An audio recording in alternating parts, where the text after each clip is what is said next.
Formal nang naiahain ng ikalawang impeachment complaint laban kay Pangulong Bongbong Marcos na tinanggihang tanggapin ng Office of the Secretary General nitong nakaraang Huwebes. May ulat on the spot si Darlene Kai. Darlene?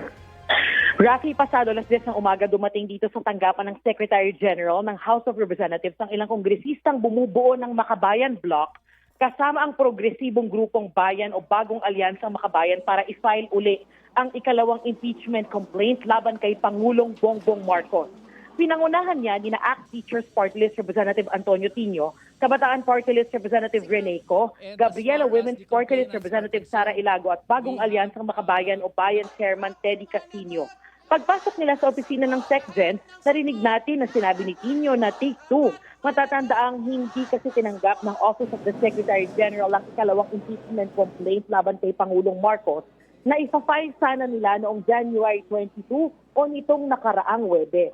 Pagkalabas ng mga kongresista ngayon labang ay kinamusta namin yung filing. Nariyan na raw si House Secretary General Cheloy Garafil kaya personal nilang nakausap.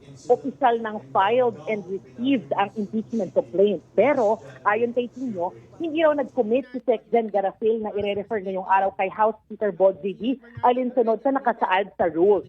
Bagay na hindi raw maintindihan ng grupo. Base raw sa kanilang pag-uusap, sinabi raw ni Garafil na base sa tradisyon o nakasanayan ay wala pang nangyayaring sa parehong araw nire-refer sa Speaker ang complaint. Ang nauna raw na impeachment complaint ay nirefer sa Speaker kinabukasan. Ang tinutukoy na naunang impeachment complaint laban sa Pangulo ay ang sinayal ng abogadong si Andre De Jesus noong nakaraang linggo. Ang grounds ng reklamo ng Makabayan Bloc ay betrayal of public trust sa ugnay sa maanumalyang flood control project. Kasama raw sa ginawa ng Pangulo na ka-impeach ay ang paglalatag ng sistema ng korupsyon sa pamamagitan ng allocables, pag-abuso sa kapangyarihan sa paggamit ng unprogrammed appropriations at personal na pagkakasangkot sa budget insertions at take-back schemes. Kasama sa ebidensya ng grupo ang Cabral Files, affidavit ni dating DPWH Undersecretary Roberto Bernardo at transcript ng Senate Blue Ribbon Committee. Tumanggi ang House Secretary General na tanggapin yung complaint noong nakaraang linggo dahil nasa abroad si Garafil para tumanggap ng pagkilala.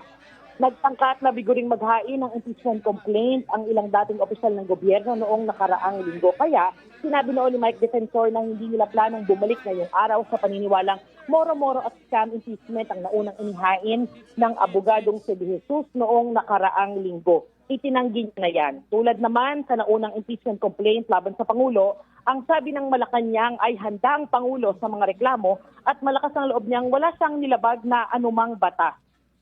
Rafi, patuloy naming babantayan yung developments dito ngayong araw at patuloy din na hinihingi ng GMA Integrated News ang pahayag at karagdagang detalye mula kay House Secretary General Cheloy Garafil. Yan ang latest mula dito sa Kamara. Balik sa'yo, Rafi.